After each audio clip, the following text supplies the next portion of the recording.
Hello everyone, a warm welcome to all of you at our YouTube channel CS Ansar. This is Nandita Nangia from CS Ansar and today we will discuss the updates on bank branch statutory audit. And for that, I would like to welcome CIP Vivek Khurana sir. First of all, sir, a warm welcome to you and thank you so much for giving your valuable time to us. Before Vivek sir start his deliberation, I like to request that please subscribe the channel and also press the bell icon so that you will receive all the notifications about our new videos and webinars. So sir, we have received many messages and calls regarding bank branch statutory audit कि जो bank branch auditors panel है वो ICI ने RBI को send कर दिया है या नहीं किया है and what is the process. तो क्या आप उसके बारे में हमें कुछ बताएंगे? Thank you very much, Nandita ji, for such a warm welcome. And my sincere thanks to Team CS Ansar for giving me once again opportunity and to discuss about the very important topic because from March onwards, now it's the time for the bank branch statute audit. And this bank branch statute, and you have rightly said, I have also received many calls and many messages whether the uh, panel for the bank branch auditors has been sent to RBI or the not. तो इसके ऊपर भी हम discuss कर देंगे and जैसा कि you have asked what the process. तो audit of the branches of the PSU banks, जो जितने भी पब्लिक सेक्टर अंडरटेकिंग बैंक्स हैं उसके ऊपर हम डिस्कस कर रहे हैं, प्राइवेट बैंक्स वगैरह के ऊपर हम डिस्कस नहीं कर रहे। तो every year Institute of Chartered Accountant of India, ICI, invites the application from the CACA firms to empanel for carrying out the bank branch audit for the nationalized bank. Means वो एक MEF form every year ये around in the month of August और सितंबर, in the month of August सितंबर में वो एक open करते हैं window for the empanelment for MEF, जिसको हम कहते हैं फॉर्म्स। तो उसमें कोई भी सीए मीन्स जो उनकी टर्म्स एंड कंडीशंस हैं उसके अकॉर्डिंगली, तो वो मैं आपको एक समराइज वे में बता रहा हूँ, पूरा डिटेल में नहीं बता रहा। तो बिकॉज आपने पूछा था, हमें तो सिर्फ ये डिस्कस करना था कि आरबीआई के पास पैनल गया है या नहीं गया, उसके बाद क्या होगा। तो but if you have asked तो मैं आपको एक समराइज वे में बता रहा हूँ। तो आप उसमें आपकी डिटेल्स फिलअप करेंगे, आपकी फर्म्स की डिटेल, पार्टनर की डिटेल, पास्ट एक्सपीरियंस, एंड अब तो सारा कुछ ऑनलाइन है। And then after submission of, उसके बाद आपको पता चल जाएगा व्हाट्स योर कैटेगरी, कैटेगरी 1 2 3 4। तो कैटेगरी कैसे होता है इसके ऊपर हम अलग से किसी दिन वीडियो बनाएंगे, category as per the RBI 1 2 3 4 क्या है।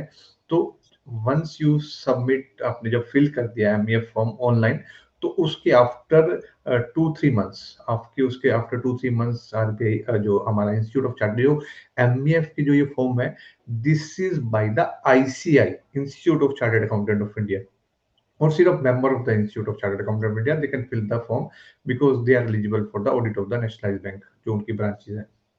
एंड देन जब आपने फिल कर दिया ऑनलाइन फॉर्म, उसके आफ्टर 2 3 मंथ्स उसके बाद आईसीआई होस्ट करता है, जो उनकी वेबसाइट है एमईएफ की, उस पर एक ड्राफ्ट पैनल लेके आते हैं। वो ड्राफ्ट पैनल में आपका क्या होता है, आपका एमईएफ नंबर, आपका यूसीएन नंबर, फर्म का क्या नाम है, क्या कैटेगरी है, वो एलिजिबल है या नहीं है, तो वो पूरी डिटेल्स वहाँ पे मेंशन करते हैं। और साथ साथ ये भी मेंशन कर देते हैं कि इन केस कुछ उसमें करेक्शंस है, कुछ चेंज है, तो you can send the mail या उनको फोन करके you can do the corrections. तो उसमें कुछ टाइम पीरियड भी होते हैं। तो वंस जो ये सारा कुछ प्रोसेस हो जाता है, उसके बाद आईसीआई जो उसको पूरा फाइनलाइज करके, जो भी ये ड्राफ्ट के बाद कुछ सजेशन है, फिर एक जो पैनल है, जो बैंक ब्रांच ऑडिटर्स का पैनल है, वो भी होस्ट करते हैं आईसीआई अपनी वेबसाइट पे।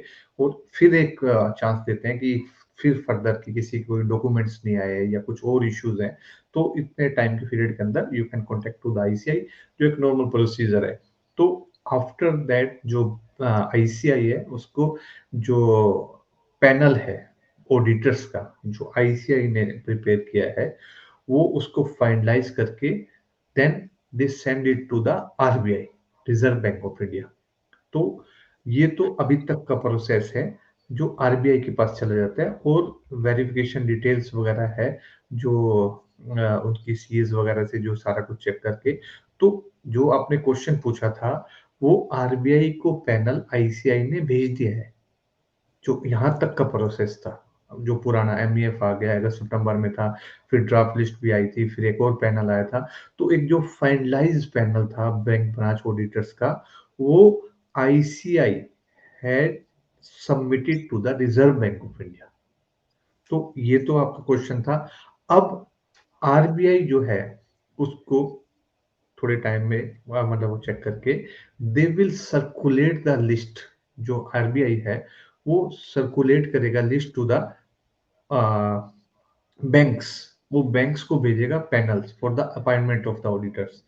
फिर जो बैंक्स हैं वो चेक करेंगे कि कौन कौन उनको नए जो, क्योंकि ये जो ब्रांच ऑडिटर्स हैं दे अपॉइंट फॉर द 4 इयर्स, वो 4 साल के लिए अपॉइंट होते हैं। तो एक बार अगर आप पॉइंट होगे तो नेक्स्ट 4 ईयर तक you will do the bank branch statutory audit. तो बैंक विल चेक कौन कौन से उनके एग्जिस्टिंग ऑडिटर्स हैं या कौन रिटायर हो रहे हैं, कौन से उन्होंने न्यू ऑडिटर अपॉइंट करने हैं। तो accordingly from the panel they will select auditors. उनको मेल भेजेंगे कि वेदर यू आर विलिंग, आपकी विलिंगनेस क्या है कि आपको कंसेंट भेजिए। कई बार लोगों को बस दो दो तीन तीन जगह से, पहले तो चार चार पांच पांच जगह से मेल्स आ जाती थी, आजकल समटाइम दो ही जगह से मेल्स आती हैं। तो आपको as early as possible within 24 hours they ask कि आप रिप्लाई करो मेल के ऊपर ही। तो my request to all of you कि जैसे ही मार्च स्टार्ट होगा तो आपको चेक करना है, आपको साथ साथ अपनी मेल्स वगैरह चेक कर लेनी है कि बैंक्स विल स्टार्ट। कि अभी जैसे इंस्टीट्यूट ने आरबीआई को भेज दिया है, आरबीआई थोड़े टाइम में बैंक्स को भेजेगा, then bank will start the process कि वो पहले आपकी कंसेंट के लिए भेजेंगे, एंड देन कंसेंट के बाद वो आपको फाइनलाइज करके देन दे विल मतलब विल जो फाइनल लिस्ट है वो वापस आरबीआई को सेंड करेंगे। और देन उसके बाद जो पूरा कंप्लीट हो जाएगा process, then they will start the process for the allotment of the branches. Branches allot हो जाएंगी। Then from the first week of April, mostly second और थर्ड से auditor will start the process. तो this is the process जो आपने पूछा था कि क्या प्रोसेस है। तो आई थिंक जो आपकी एक क्वेरी थी कि पहली तो आपकी ये क्वेरी थी कि whether ICI had send the panel to the RBI, और जो ऑडिटर्स का पैनल है, बैंक ब्रांच स्टैट्यूटरी ऑडिटर्स का पैनल है फॉर 22-23, 22 जो ये 2023 है, 20 उसके बाद हमारा जो इस ईयर का है, तो वो भेज दिया या नहीं भेजा। तो यस दे हैव सेंड। और उसके बाद जो आपका क्वेश्चन था कि क्या प्रोसेस है, तो ये सारा का सारा प्रोसेस है। सो अगर if you are the existing auditor तो डेफिनेटली आपको 4 इयर्स तक तो आना है, either it's your second year, third year और फोर्थ ईयर। तो आपको ऑडिट अलॉट होना है, आपको you have to just wait for the branches. क्योंकि कुछ बैंक डायरेक्टली ब्रांचेस अलॉट करते हैं, कुछ बैंक आपसे अगेन कंसेंट लेते हैं। But if you have the new auditor या आपके 4 इयर्स कंप्लीट हो गए हैं, कूलिंग पीरियड तो फिनिश हो गया, आपको फिर ऑडिट मिलेगा, देन यू हैव टू सी कि आपको किस बैंक से आ रहा है। और जो अगर आपके पास फर्स्ट टाइमर हैं तो भी यू हैव टू चेक, और आपको रेगुलरली आपको अपनी मेल चेक करनी है। एंड साथ के साथ बैंक ऑडिट्स के लिए हमने पीछे लास्ट ईयर काफी सारे, around I think so more than 20 videos बनाए थे। तो वो आपके चैनल पे ही है, सी संसार पे। तो लेट मी शो यू कि मैं आपको एक बार दिखा दूं कि आप उसको चेक कर सकते हो, and it's very useful for all you peoples, काफी सारे यूजफुल है। तो ये जैसे फॉर एग्जांपल एक वीडियो हमने बनाया था स्टार्टिंग में, तो ये बनाया था overview, overview of the bank branch statutory auditor. कि मतलब क्या ओवरव्यू है, पूरा प्रोसीजर जो इसमें है कि practical guidelines for the first timers, कि अगर आप फर्स्ट टाइम ऑडिट कर रहे हो बैंक ब्रांच ऑडिट, तो उनके लिए क्या क्या स्टेप्स हैं वो सारा इसके अंदर मेंशन है। एक हमने ये वीडियो बनाया था common mistakes in the bank branch statutory audit, कि जो हम बैंक ब्रांच स्टैट्यूटरी ऑडिट करते हैं तो उसमें क्या क्या कॉमन मिस्टेक्स हैं। देन उसके बाद ये सेकंड एक हमारा वीडियो, तो ये कॉमन मिस्टेक वाला जो लास्ट में था, ये एक हमारा और वीडियो था audit planning and audit programme. जो हम बैंक ब्रांच स्टैट्यूटरी ऑडिट कर रहे हैं उसमें आपका audit planning and audit programme plays very very important roles.